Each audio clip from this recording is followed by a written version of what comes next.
Hi friends, welcome back to this channel As-Per-To-Atom. We are actually running a series of question answer series in which we are discussing some of the important topic along with the questions and answer. So to continue this series today I have taken for you 10 crucial questions which I think that will be quite imperative in respect of the NTA net point of view. If you prepare very well and along with the other options that are given in the question, it will be quite beneficial to all of you and it will also enrich you. Those learners or those students who are just new in this channel, I have only one request to all of you. Just subscribe this channel and share this channel, and I think that this channel will surely help you quite a lot for your preparation in the net examination. So friends, without wasting no more time, let's begin our session, that is the question answer series. So here we have first question, that is question number 11. Who had written the work of Reformation? And the options are Shakespeare, Milton, George Boss, and Thomas Hardy. So these are the four options, and this is quite confusing one because we, the learners of English literature, most often associate of study of Reformation, of travel, along with the uh, name of the Bacon. But the fact is that of Reformation is not actually written by Bacon. We have not even given the option. So here the options are Shakespeare, Milton, and George Boss and Thomas Hardy. And the right answer of this question is John Milton. That is option number B. So this is the right answer of this question. Actually, of Reformation is a pamphlet. It was published in 1641, and the full title of this pamphlet of Reformation is Of Reformation Touching Church Disciples in England. So this is the full title, and here John Milton opposes the building of a central church. Rather, he vouchsafes that a church must be prepared in every corner of a parish, in every corner of a locality, and those church must be governed by the local people, not by a central authority. So here John Milton expresses his own opinion about the Christianity, about the church hierarchy. So and the other options we know, Shakespeare, Thomas Hardy, they are also famous character, and George Bush is another name who is known as a traveler. So this name is not quite popular to all of us. Now comes the question number 12. He gap on the grass and lying the sunshine. So in this gap we have to fill one word from this four option, and the options are lay, options are lay, laid, lane, and lie. So here the simple answer is option number A, that is lay. So the answer will be option number A. He lay on the grass and enjoying the sunshine. So this is the answer of question number 12. Now here comes the question number 13. A figure of speech. The man is no fool. So we have to tell the figure of speech of this line. The man is no fool. And we have been given four options. First option is oxymoron, second one is epigram, third paradox, and fourth litotes. So now let's have a quick look into the four options that are discussed here. Oxymoron. Oxymoron is a term which are often used to describe the two opposite ideas, two contrary ideas placed together. When two opposite ideas are placed together, then it is called oxymoron. For example, darkness visible or visible darkness. So here you can see that the two opposite idea, one is visible, the another is darkness. So these opposite ideas are given a beautiful expression by means of conjoining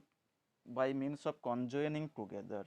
So this is often termed as oxymoron. Another one is epigram. Epigram is a short impassioned speech or a work.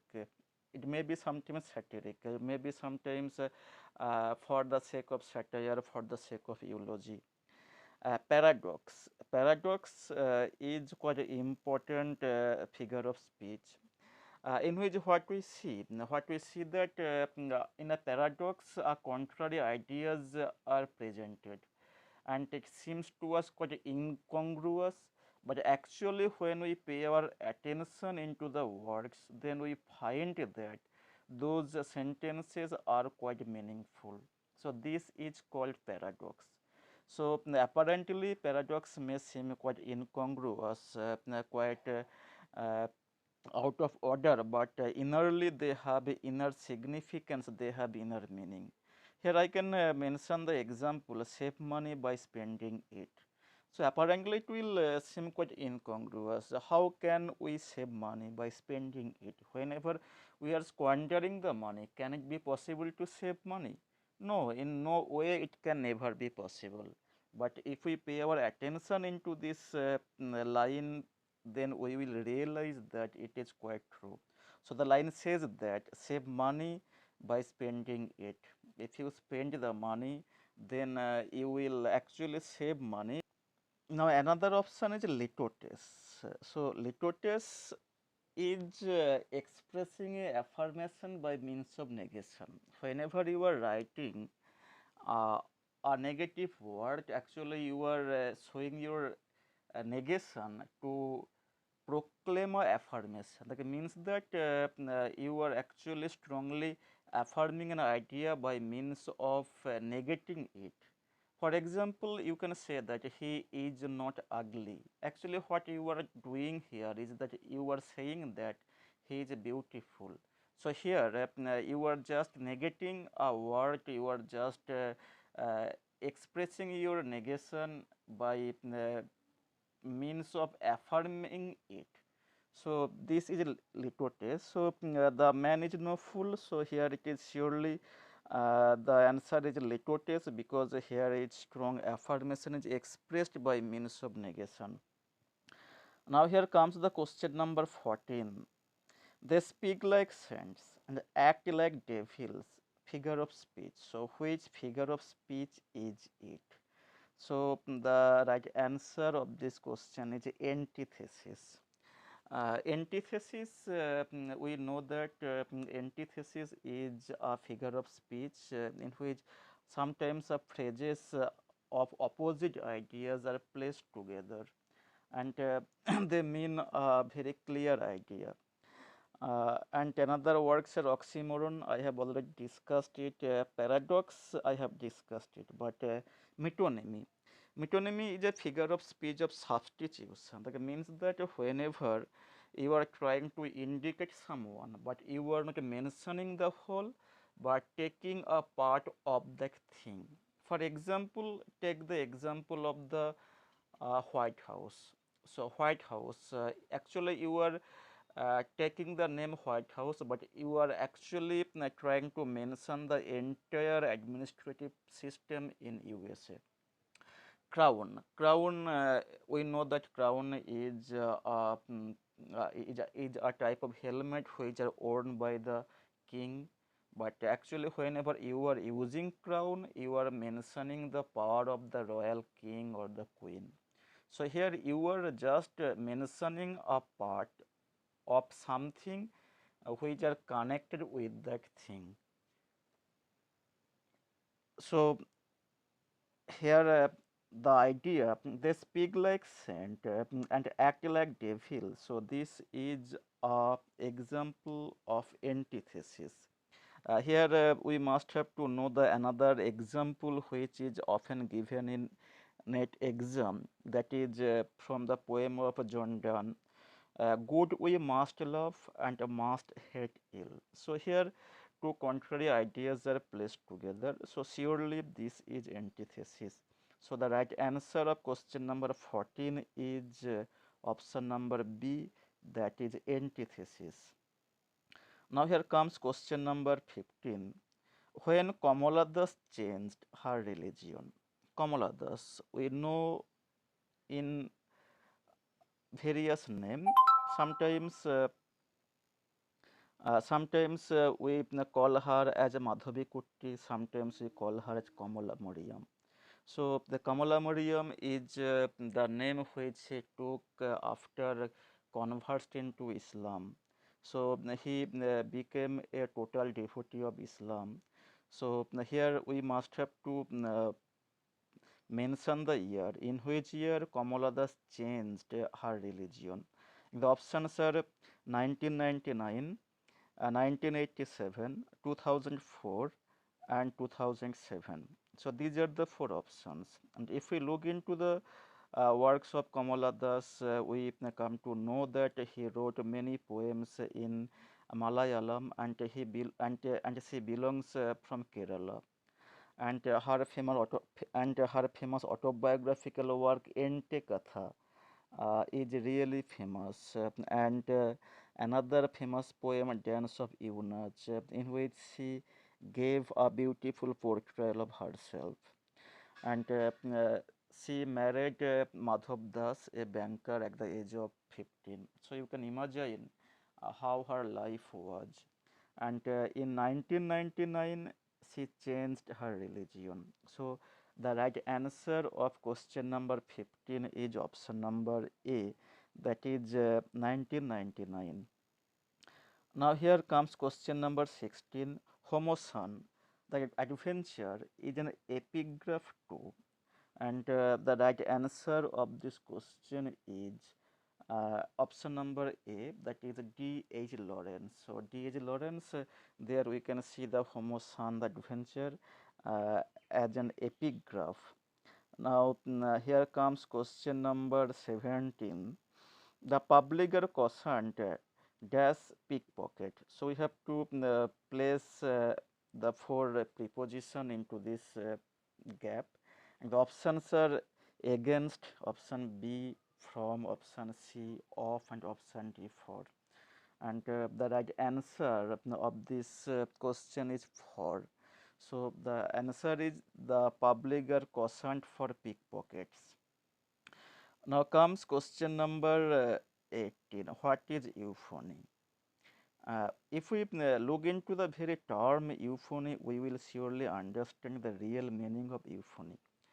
Euphony is something in which we present some unpleasant thing in a pleasant way, or we can say also that in an euphony we present some harsh idea in a pleasant way. So this idea is clearly saying that euphony must produce a pleasant sound.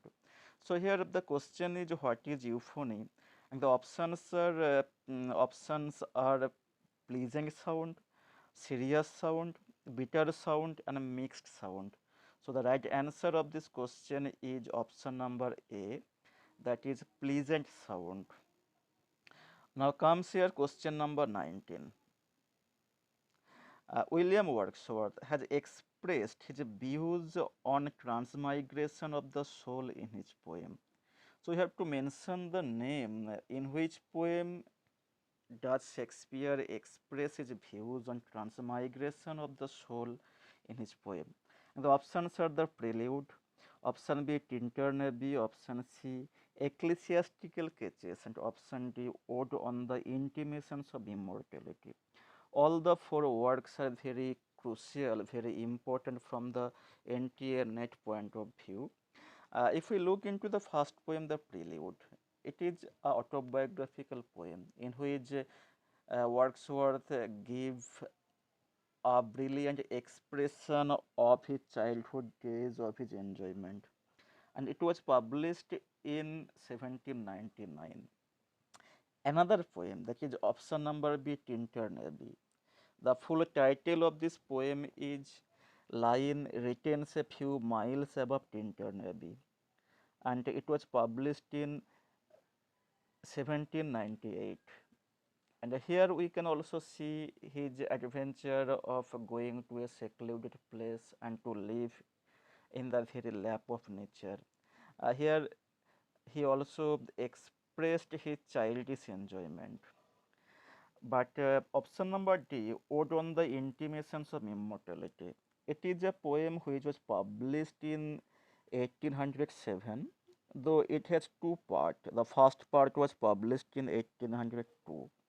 And in this poem, Wordsworth clearly expresses his conviction that before the existence of the human being, there was the primordial condition of men and women, and in the primordial condition, all souls belong to, and whenever the body comes into the world, the soul also comes from this celestial place. So here we can see that the transmission or transmigration of soul is clearly shown. So this answer is option number D, Ode on the Intimations of Immortality. This is the right answer of question number 19. Now here comes question number 20, the last question of this today's video. The age of world man is generally known as, options are the age of civil war, age of world war, age of no war, age of Delhi war. And the right answer of this question is the age of civil war. So this is the right answer. That was the video for the time being. Hope that you have a great session of this video, and if you like this video, please subscribe and share along with his friends. So thank you once again, and don't forget to subscribe it. So thank you all.